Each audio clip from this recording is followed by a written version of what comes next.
Pasan 2 minutos de las 9 de la mañana, abrimos la primera entrevista de esta jornada para analizar lo que fue el discurso del presidente de la República ante la Asamblea General el pasado sábado, haciendo un resumen de su gestión hasta el momento. También hubo inicios de campaña, como por ejemplo el acto de Yamandu Orsi ayer domingo. Todos estos temas los vamos a analizar con el politólogo Mauro Casa, a quien le damos la bienvenida. Él es magíster en políticas públicas por la Universidad de Londres. Bienvenido, Mauro.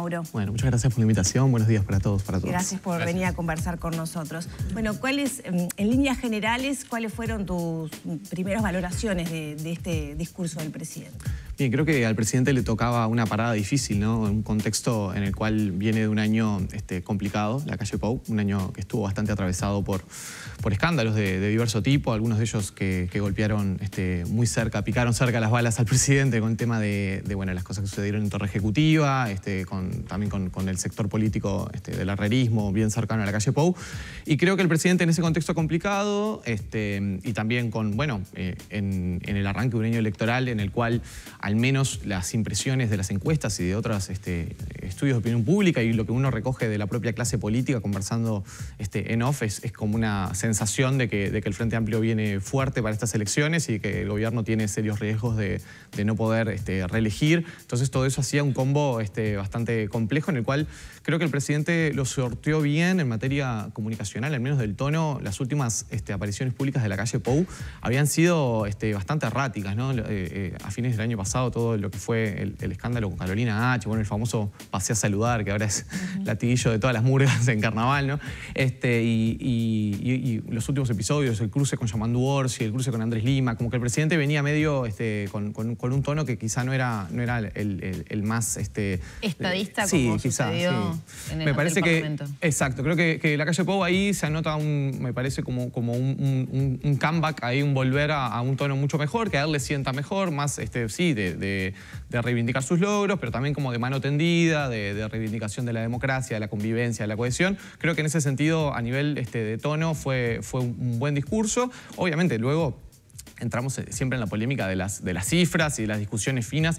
A mí, como analista, me está preocupando eso también, el hecho de que en Uruguay cada vez más estamos discutiendo las propias cifras y la información más allá de las interpretaciones que toda la vida se discutió, ¿no? Si un dato es positivo o negativo, siempre hay una valoración político-ideológica atrás, pero hoy en día como que incluso cifras que salen de organismos públicos, bueno, la oposición las discute. Ahora, hace poco hubo un cruce entre Pablo Mieres y Fernando Pereira por todo el tema del aumento del crecimiento del salario, del empleo, y eso es algo que no hace bien a la discusión pública, que tengamos que estar haciendo fact-checking todo el tiempo, ¿no? Chequeo de datos. Pero bueno, más allá de eso, de algunas cifras que pueden ser discutibles, creo que el presidente intentó, obviamente, arrojar luz sobre los temas en los cuales se siente más fuerte. Y hubo algunas cosas que sorprendieron. Por ejemplo, a mí me sorprendió el reconocimiento explícito del tema de política exterior, ¿no? No es común, ¿no?, que un presidente en este tipo de instancias diga, como dijo la calle Pou, bueno, que era un área en el cual se sentía como en el debe, ¿no? En el hecho de que este gobierno no ha podido avanzar en acuerdos comerciales significativos cuando fue una como de los caballitos de batalla en la campaña pasada. Creo que ahí sí está hablando de una de las áreas donde realmente los resultados han sido muy malos. También la situación del Mercosur y países como Brasil y Argentina que trancaron el avance en las negociaciones con China. Sí, por supuesto, intentó diferir un poco las culpas, pero bueno, hubo ahí como un reconocimiento de un área en el cual los avances han sido casi nulos, ¿no? ¿Qué le faltó al presidente? ¿Vos creés que, por ejemplo, este famoso tema de la confianza y los elementos que se han manejado últimamente, casos bastante notorios que golpean a su entorno, debió haber estado en el discurso? Pienso que hubiera sido interesante ver a un presidente haciéndose más responsable de esas situaciones, pero bueno, no ha sido la tónica de la calle Pou, ¿no? También son cuestiones de mucha... son delicadas a nivel institucional y creo que él ha intentado todo el tiempo como sacarle la pata al lazo en esos temas, ¿no? Me parece que... a mí no me sorprendió. Quizás a mí lo que me sorprendió es que no hiciera un énfasis mayor en los temas como más fuertes, las políticas más fuertes que ha pasado. Por ejemplo, el tema de la seguridad social, que pasó como un tema más, o los temas de infraestructura que pasaron como un tema más, porque... Pero sin embargo, en seguridad social inquiere directamente al Frente Amplio y le pregunta sin nombrarlo, ¿qué va a hacer con esa reforma? Lo que diga pasa, qué va a hacer. yo creo que el tema de la... Primero que el tema de la reforma de la seguridad social es la política pública más ambiciosa que pasa el gobierno de la calle Pou. Digamos, son 4 años en los cuales cuando uno pasa raya no hay grandes transformaciones o grandes cambios en materia de política pública que uno pueda destacar. Bueno, sí, estamos con la gestión de la pandemia que quedó ya un poco atrás en el tiempo y que incluso yo no creo que a nivel de la campaña vaya a ser un tema demasiado visible, porque por ejemplo lo vimos en Argentina que se hizo mucho estudio cualitativo de que la población no quería escuchar ya hablar de la pandemia. Era un tema como más, algunos políticos podrían haberlo usado más y de hecho ninguno lo usó porque daba como los estudios de que la gente ya estaba saturadísima del tema. Yo creo que en Uruguay va a pasar algo parecido, no va a ser un tema muy fuerte de campaña porque ni para bien ni para mal es acá algo... en transformaciones sí podemos hablar de la seguridad social y qué pasa con la educación, que también ha sido un gran emblema. Claro, lo que pasa con la educación es que las transformaciones han sido más bien de tipo administrativo o cambios de gestión. No ha habido, más allá de que se cambió la gobernanza del sistema educativo, hay algunos resultados. La calle quiso destacar, bueno, claro, la mejora en los niveles de egreso en secundaria, que pasa de un 40 a un 50%, es un cambio relevante, pero que también los expertos coinciden en que tiene que ver mucho más con con el hecho de que se eliminó la repetición en algunos años y de que se eliminó los exámenes. Como si va por esa línea. Son transformaciones que no son visibles y palpables al ciudadano, al vecino de todos los días. Yo creo que es un poco cosmética, ¿no? Es una transformación un poco cosmética. Claro, pero pienso, por ejemplo, capaz que a nivel de seguridad podemos dar cuenta si se ve y se va modificando la realidad. La calle habló de esas cifras que mejoraron en materia de rapiñas, de hurtos, no así los homicidios que siguen preocupando, y con tecnología que se viene incorporando, ¿no? Entonces, ese tipo de transformaciones son los que a la hora de votar piensan, por ejemplo, bueno, estoy mejor en materia de seguridad a nivel económico, tengo más o menos en el bolsillo. Sí, ¿pasa por ahí un poco la transformación de la que hablas? Yo creo que en materia de seguridad está bien que el presidente intente manejar cifras que algunas de ellas lo favorecen, pero claro, el tema es que el clima de opinión no es ese, ¿no? El clima de opinión pública es que... seguridad, economía. No, pero enfocándonos en seguridad, el clima es que Uruguay está atravesando una serie como de episodios de violencia extrema y radicalizada que no existían hace una década atrás. Más allá de que decide que el aumento de delito ha sido la tónica desde el retorno a la democracia hasta ahora y que ningún gobierno ha podido mejorar demasiado en ese sentido. Por más que la calle diga, bueno, baja un 3% la cantidad de homicidios. Claro, pero si la gente ve que los homicidios que suceden son descuartizamientos y personas que aparecen decapitadas y bueno, y un montón de episodios que tenían mucho más que ver con una realidad que veíamos en las películas y que ahora es la realidad de nuestro país. Claro, no es un tema en el cual haya una conformidad o se vaya a ganar como el aplauso del electorado, ¿no? Me parece que ahí...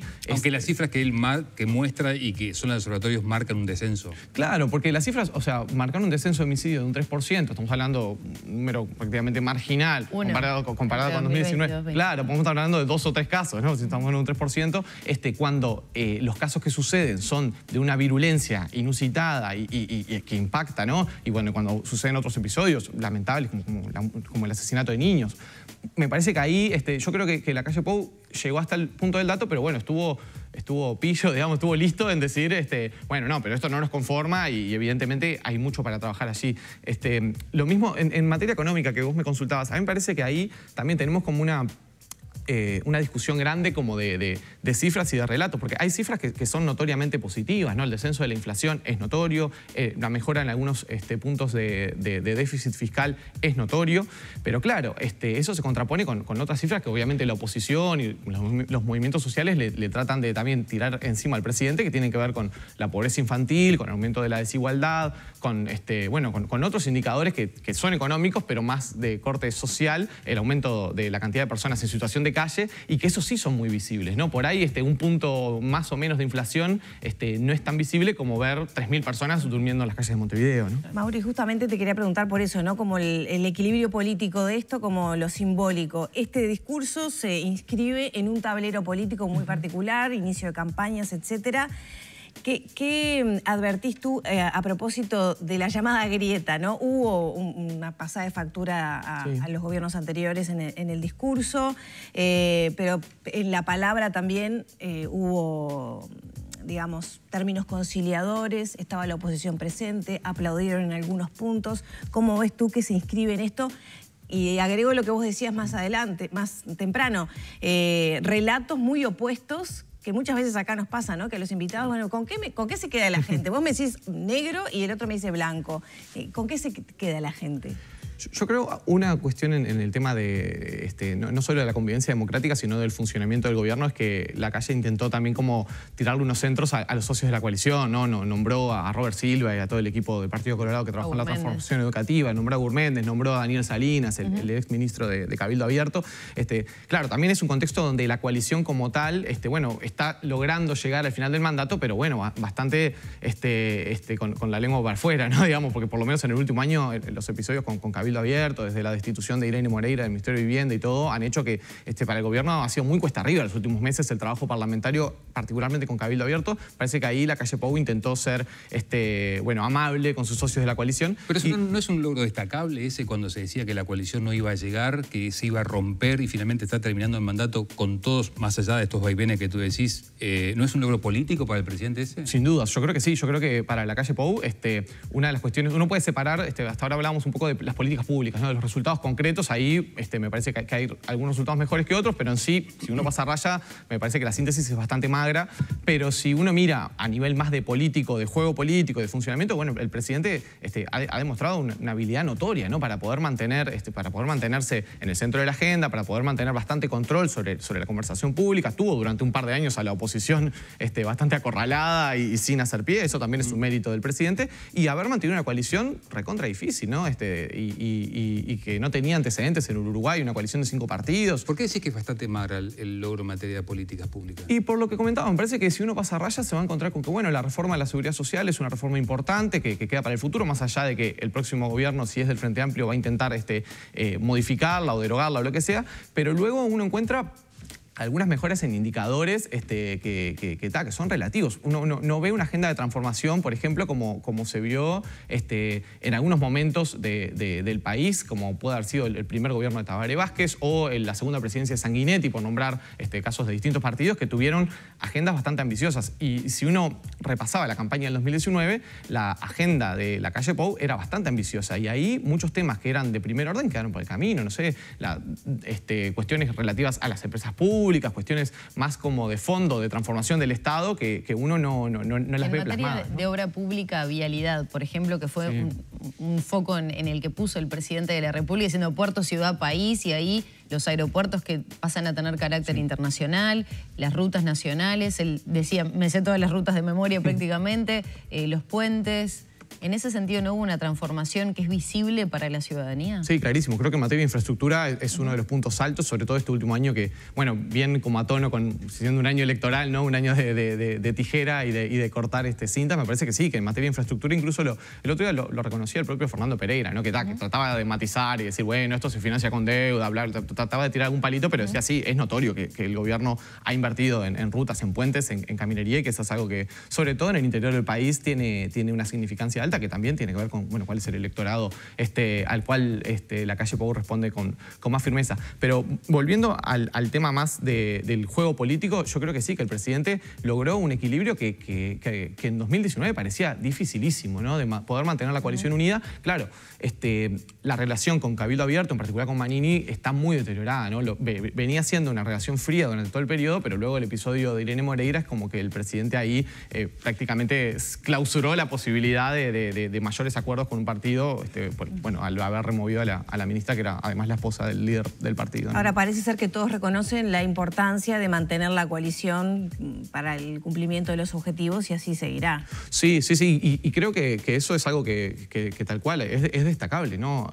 Sobre todo en un contexto regional, donde para los presidentes en América Latina muchas veces es muy difícil sostener mayorías parlamentarias propias, ¿no? Vemos todo el tiempo presidentes en minoría, esa es la tónica en nuestro continente, presidentes que se ven enfrentados a los congresos, que se ven enfrentados a la justicia y que tienen que hacer muchas veces maniobras para poder sobrevivir en sus cargos. Y bueno, y en el caso de Uruguay, la calle Pou ha logrado un éxito muy importante. Y también, digo, hay que mantener eso con altos niveles de popularidad en la opinión pública, ¿no? Altos niveles de popularidad en la opinión pública, una coalición en funcionamiento, el Partido Nacional abroquelado detrás de su figura, que eso es algo también que uno no podía ver como algo automático, porque la calle Pou no era el líder del Partido Nacional, era el líder de algunos sectores del Partido Nacional.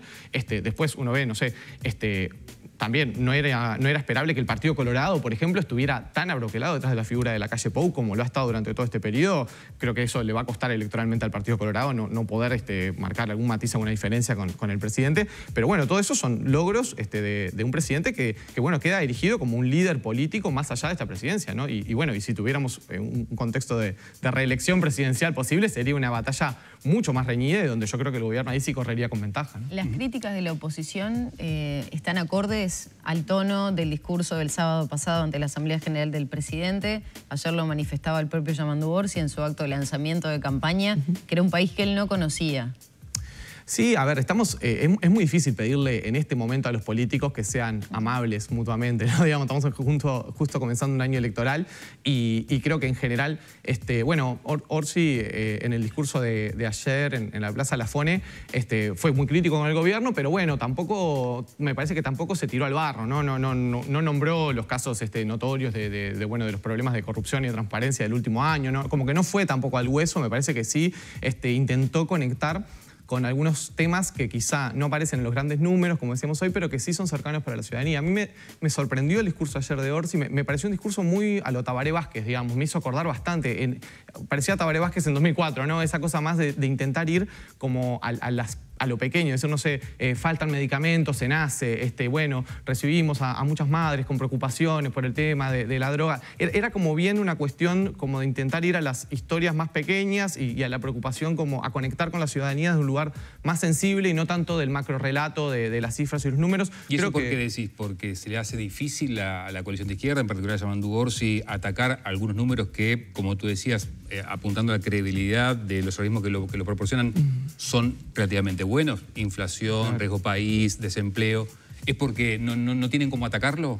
No, creo que son elecciones de mensaje. A mí me parece que es más...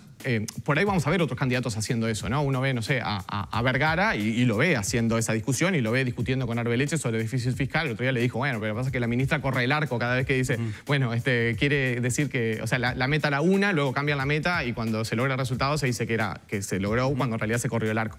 Esa discusión va a estar también, pero me parece que en el caso de Orsi hay una intención como más de quedar en un lugar más sensible y de conectar más con las preocupaciones de todos los días de la ciudadanía. Cuando hacía referencia a esto, a los chiquirines que se tienen que estar tirando al piso porque pican las balas cerca. O sea, yo ahí veo más una intención, eso me hace acordar, hay como una...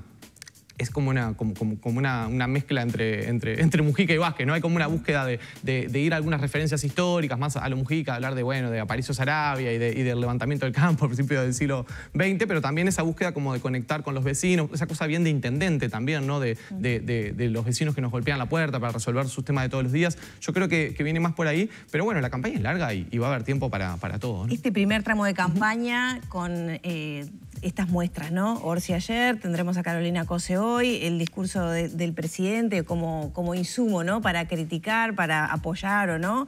¿Cómo ves que podría ser? A mí me parece que va a ser una campaña interesante en el sentido de que estamos frente a precandidatos que todos ellos prácticamente están corriendo por primera vez una carrera presidencial. Solamente Carolina Cose fue precandidata en 2019. En ese sentido son figuras de recambio en todos los partidos. Muchos de ellos incluso con el desafío de tener que mejorar su conocimiento a nivel de la ciudadanía, porque bueno, los que estamos en periodismo, en política, obviamente a nadie se le escapa quién es Orsi, Vergara, Cose, Delgado, pero no son personas tampoco que tengan el mismo nivel de conocimiento que tenían Sanguinetti y Mujica.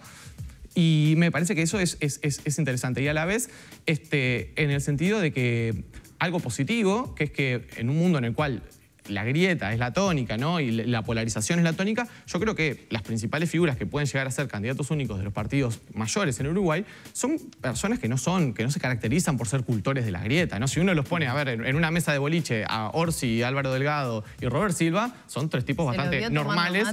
Con el Pacha Sánchez, la otra vez una recorrida por Canelones a Álvaro Delgado. Claro, o sea, pero hay otra cercanía. Creo que también el haber compartido el Parlamento hace que bueno, lo que vemos muchas veces no es el fiel reflejo de la realidad de los vínculos. Y que son personas ideológicamente también con una matriz bastante cercana, ¿no? Digamos, si uno los compara con Milei o con Bolsonaro, no tiene nada que ver. Te quiero preguntar, ya sobre el final brevemente, ¿le suma o le resta a Orsi que el estilo campechano, abuse de su estilo campechano? Y lo otro, ¿le suma o le resta que lo apoye Daniel Martínez?